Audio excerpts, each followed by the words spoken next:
Well, good morning. Hello. Uh, Good Taos morning. Poet Laureate Catherine Strisik and Yay! Veronica Golos, the dynamic duo, are Yes. going to be teaching a class together for the Taos Summer Writers Conference this July. So let's start first with tell me what your ideas are for what you'd like to offer in that workshop that you're doing together.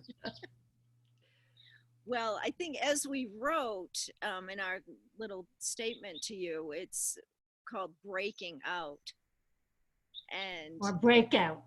or break out, and the various ways that we can break out of what we typically or how we typically write is how we want to present it. We And got how the idea.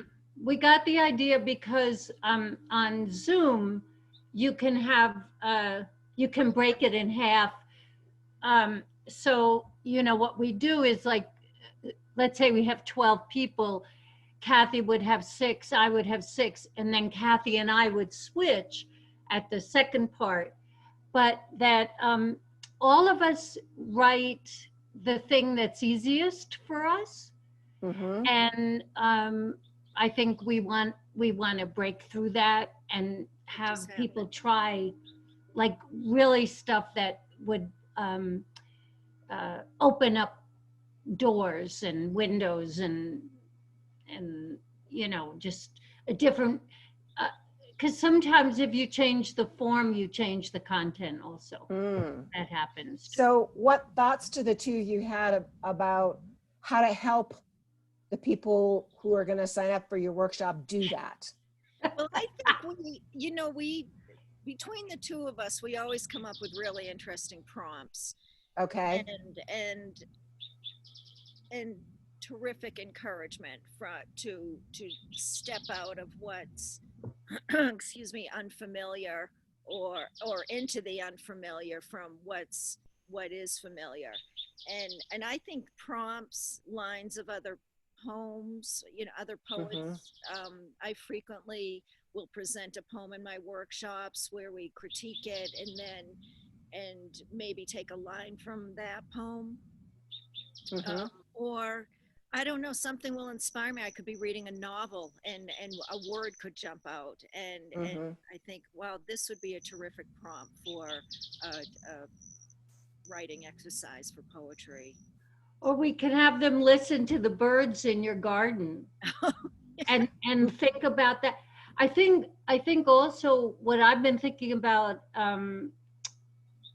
are what, and Kathy has done this in her workshops, about maybe reforming on the page your poem, or Mm. um, or looking at it both as a reading oral exercise, but also a visual exercise.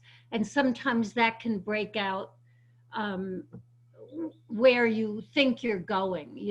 I think it's true with all writers that you start out thinking, oh, I'm going to write about this. And then something happens and you're taken on a journey.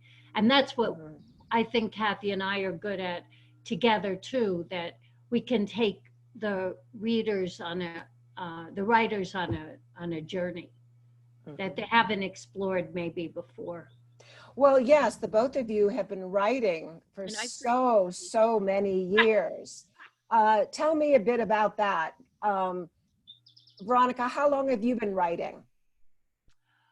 Well, I had the great pleasure yesterday of being on a Zoom with two male writers that 20 years ago I wrote with in a Mm-hmm. little group we formed called Three Poets for Peace. It was against the Iraq War and everything, and we got on together and we read sort of work for that we had done in that era, and it was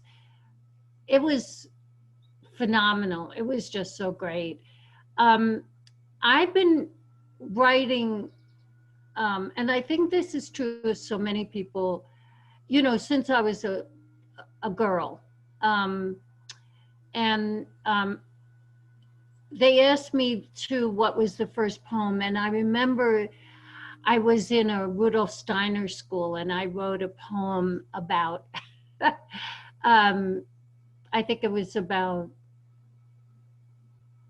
um, the the Jesus carrying the cross or something like that. Um, and I think that because I was in a political, um, during those 60s and 70s and 80s and stuff, I was writing every week. I took a class every week, no matter what was happening. I took a class.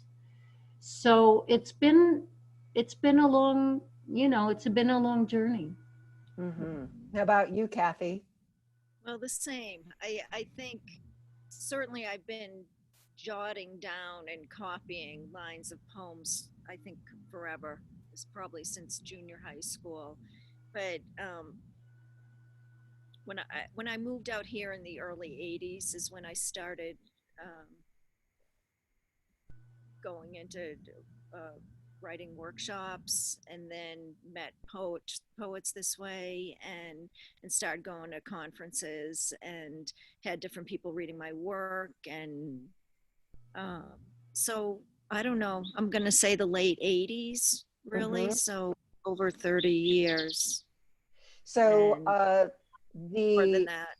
participants who sign up for your workshop are getting the collective writing experience of over 60 years or Mhm. more. I know, Wow. from the two of you. Uh, Maybe I'd like you to share what kinds of projects you're working on right now. Yeah, well, I have a number of projects going. The manuscript that's most complete is called Ekaterina, and it's a series of a collection of poems on ancestry, Greek ancestry. So there's family involved, grandparents, being in Greece. There's language. The Greek language is in some of the poems, and that's nearly complete.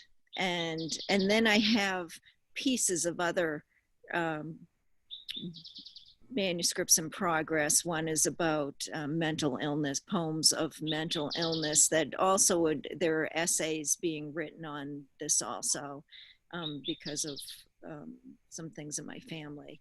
So So is that going to be more of a hybrid piece then I'm between? not sure yet. I'm not, every it started as poetry, but I've written a couple of essays now, so I'm gonna Mhm. I'm not sure how that's gonna go. And then this other may be, I have a number of pieces on when I was in Africa and Tanzania, Mhm. and I've been trying to complete, I think it's going to be a chapbook. So Mhm. there's that. So those are my, and always ongoing teaching. That, to me, that's a project. I'm in the Mhm. middle of a ongoing workshop now through Zoom um, with some really lovely women, And what Including and me. what including oh Veronica. Yeah, and I'm taking her class. and what's You the know, theme? What's the theme of the workshop that you're teaching right now? Well, I can't say there's actually a theme, but it's people are being very brave, and some have been in the workshop, in different workshops of mine for over 3 years. And this particular, these weeks now through Zoom, I'm seeing the most incredible growth, and I'm very, very excited. This is a women, they range from age 89 down to 70s, early 70s, I think, maybe Mhm. late 60s. So it's in a more mature group, and stunning, Mhm. just stunning work. Well, what's it been like for you to be teaching on Zoom? I actually like it. It's exhausting to be focused Uh-huh. this way, because the workshops are 3 hours. Um, Mhm. at least with this group. And then I have a group also of 4 grandchildren who I've been meeting with weekly, and it's Uh-huh. I mean, they're bringing me to tears. I can't believe children so young are writing, are so mindful of themselves and what's happening right now. And um, the three, it's tiring because of this kind of focus. You know, I mean, I'm sitting outside right now, so I'm going, oh, I can look around, but you know, the focus is really right here on the screen, so it's very intense and exhausting to just be focused on the faces. Have you noticed any advantages to teaching on Zoom? Well, I don't know. I've just become very comfortable with it. I remember being a little nervous when I was starting up, but a month ago, I think. But it's, I don't know. I feel I have a comfort with it. Yeah, I And think we're getting more comfortable. I noticed at the workshop that I just finished that one of the advantages was that we did a lot of prep work before each session. You know, people sent their writing at least, 2 days in advance. I made sure the readings were out in advance. So I'm sure the two of you would do that as well with your workshop. oh, definitely. We're gonna send, I mean, I know when I teach, I send a lot of material, and I like that. It's like I don't know, it's like a whole warming up process, right? Exactly. Yeah. So how about for you, Veronica? What kind of writing projects are you working on? Right. Well, one thing is, you know, Kathy and I started this, which I'm sure a lot of people have, is that we were writing poems. One thing about, for some of us at least, this period, this era, gives this wide space for quietude, if you can stand it, you know. And so I've been writing like a whole series of poems. I started out with poems in the time of virus. That was the title of each poem, and then they had a sort of subhead. And then poems in the time of quiet. And then the third one was after the flood. I don't know. I just woke up with that, and that's what started. So I'm just sort of, I've always been a person who's written a book rather than like individual poems that then I see, oh, there's a theme here, or there's something. So this is kind of new for me. Just write, it's not. So that's on one side. On the other side, I'm doing what I love is research. And I'm thinking of a book based on Shakespeare's The Tempest, the play The Tempest. And as part of that is not only actually reading the play, but out of that play comes a whole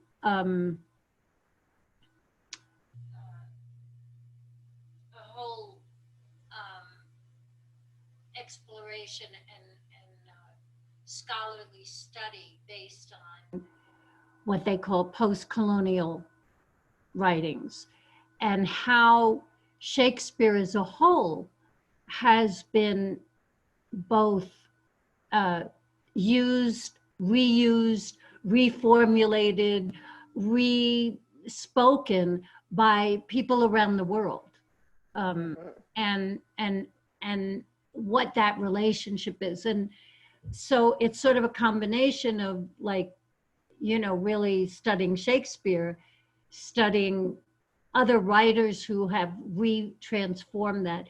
And this particular play has Caliban is the slave and Prospero is the master. And so it redoes a lot of that, not to mention Miranda and the daughter. So I'm working on that. And then I'm really thinking about two classes at some time that I hope to do for SOMOS, and one is on forms. Mhm. I really think, there's so many new forms out there that are just so much fun and surprise, and that's what you hope for in a writer. And I want to do a series of classes on eco-poetry. I'm really very much concerned and interested in what you can do with that besides describing the world. How do you get under that? How do you do What justice would to you say? Could you give us a definition of what eco poetry means to you? Well, And because of envision the, because, well, the beauty of the world for one thing, the natural world. And of course, in this time of, ruining the earth, so to speak. Mhm.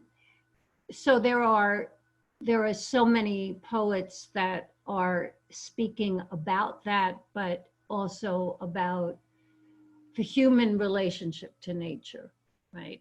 Are we part of nature? Are we separated from nature? This is an old question going back way. Mm. So for me, I love first of all, I love the language of it, the learning of the different names of things. It's sort of a reawakening for me. Mhm. And I think that there's some really interesting books out there. Two anthologies that I use are the Eco Poetry Anthology and one called Black Nature.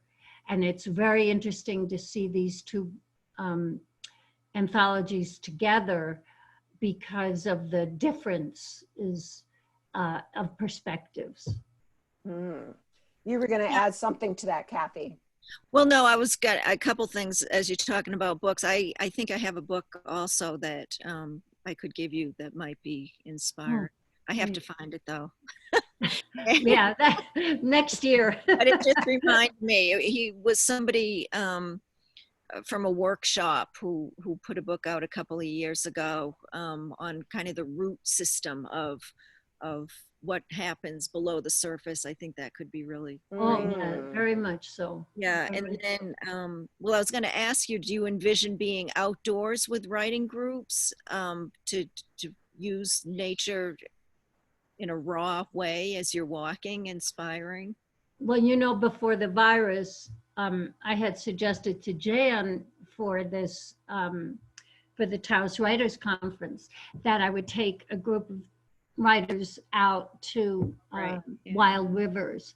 And there are, exquisite views. We would take a hike, have lunch. There's an amphitheater there. We would read our work from there. It was going to be a great, Workshop. I think, a great workshop, at least for me anyway. Right. But I think that this is, Kathy's, I think,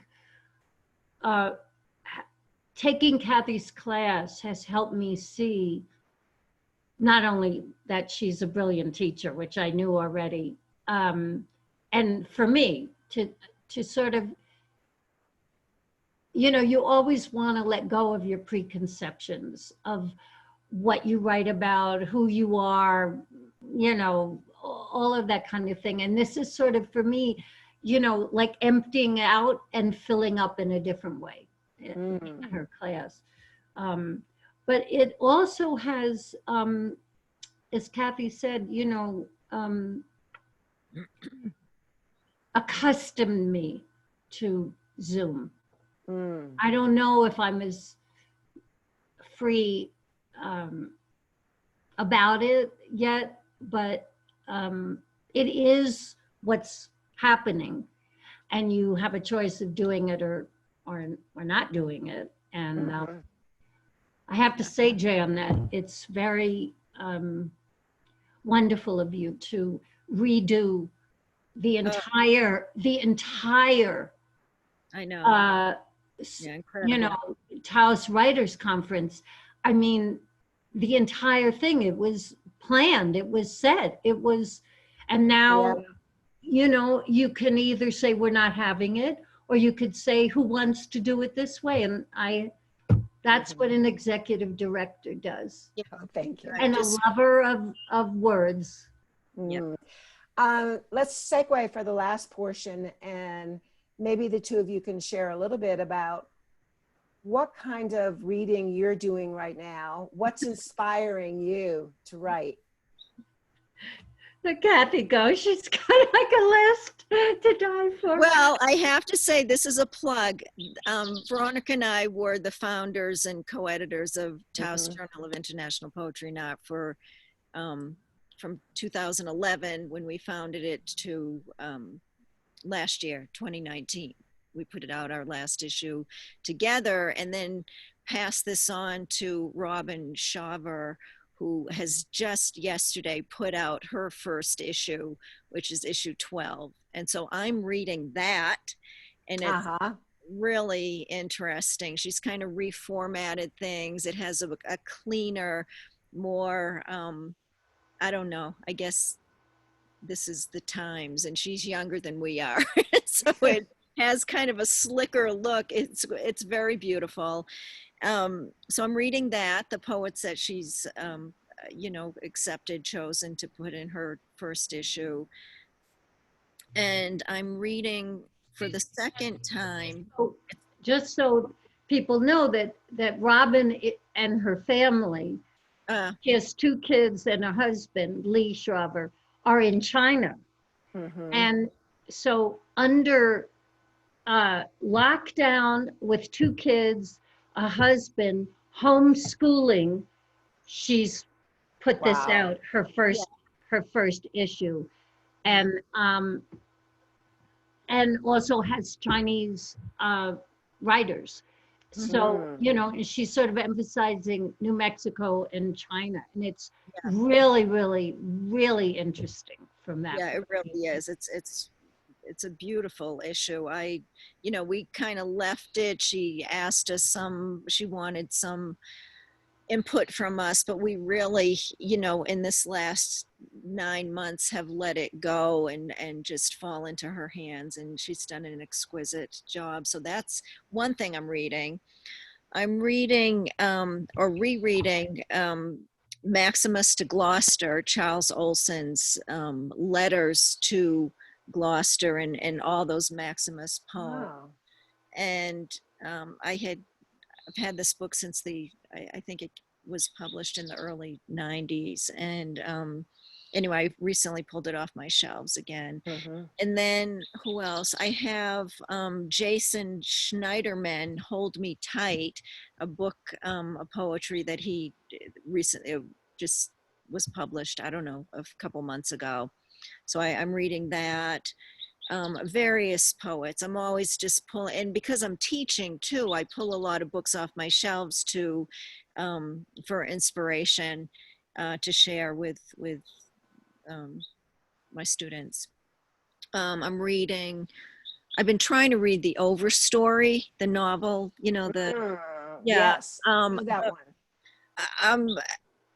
Anyway, another one for you, Veronica, possibly because of, you know, if you want to do echo poetry, just to kind of see what is happening. And then I'm rereading, because I'm actually supposed to be in Greece right now, in Crete, and I had to obviously postpone that trip. But so I'm reading for the second time The Thread.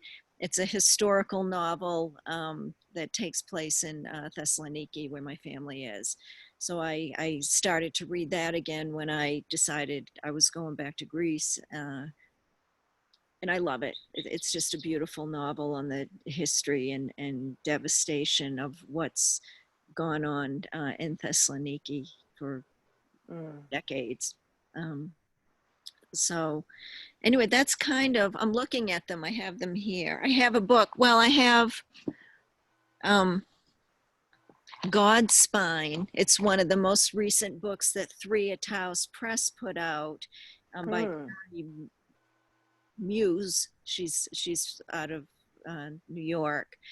And anyway, so that's another one I recently picked up that I've been reading. Could you say that poet's name again? I didn't catch it. Harry Muse, is that how you say her Mm. last name, Veronica? Yeah. And it's called God's Spine. I think Veronica found the cover for it. It's a really Mm. cool, stunning cover, like all of the presses. Taos Press always puts out gorgeous book covers, so, and sensitive books of poetry. So anyway, that's kind of, as I looked at my bedside, I was like, I better take a picture of these books because, oh, and I also have a Bazaar magazine and a catalog sitting on the floor by my bed. That's right. I know. Yeah. anything to distract from what's been happening on the planet. Right. December. So what's on your nightstand, Veronica? Well, Or the sort of serious stuff I'm reading is this author that I have just fallen in love with, Joanna Klink. She's a poet. yes. I've torn up her books, just writing all over them and everything. Susan Stewart, I really like very much. And if I say his name right, Agad Shahid Ali's book, Nostalgia for America, I think. And he's a Urdu poet, American poet, very influential. While he was alive, he died early of a brain tumor and stuff. So that's what I read in the morning. And then at night, I read James Lee Burke mysteries. I love his writing. I think just his writing alone, I've read all of them, so now I'm reading them again. And you fall asleep in the midst of the mystery? Yes. Yeah, he's considered sort of a writer's writer, but of these mysteries set in New Orleans. And he just sort of, if you want to break up the stories as you go, in second reading, I'm looking at his descriptions, I'm looking at his dialogue, I'm looking at, whatever. And then I forget and just get into the book. I'm reading a book by the South African writer, the white South African writer, Coetzee. J.M. Coetzee, yeah? Yes, thank you. Yes. Which novel? Has a woman's name. I can go get it. Hold on right. 1 second. Run, go get it. Okay. No, that's... She's gonna do it. I know. We'll just. The only two books of his that come to my mind right now are "Disgrace" and "Waiting for the Barbarians." But I know there are others. Here's the book. What's the name of it? The title. And it's Elizabeth Costello. Oh, okay. I haven't read that one. Yeah, it's about a writer and stuff. And the other book I'm reading is Citing Shakespeare. Okay. The reinterpretation of race in contemporary literature and art. There you go. Oh my gosh, you the two of you are such not only experienced writers, but adventuresome, unique, and so dedicated to your own reading and your own thinking. And, that's one of the things I think people sometimes don't realize about writers and poets, how much reading and thinking and reflecting goes into your work before you ever pick up the pen or open the laptop. And so I love the fact that the two of you are reading so deeply and thinking so deeply. And I'm excited for your workshop. It's going to be hard for me to decide which one to go to, but I definitely want to come to yours as well. Yeah. And I want to thank you for your time and your generosity for this interview, and for being willing to be part of the Taos Writers Conference this summer. Jan, what you do is so generous. To support the conference is like a no-brainer. Right. Well, Yeah, great. yeah, Well, but you guys have a great day, and thank you so much. okay, Okay, bye. Bye. bye.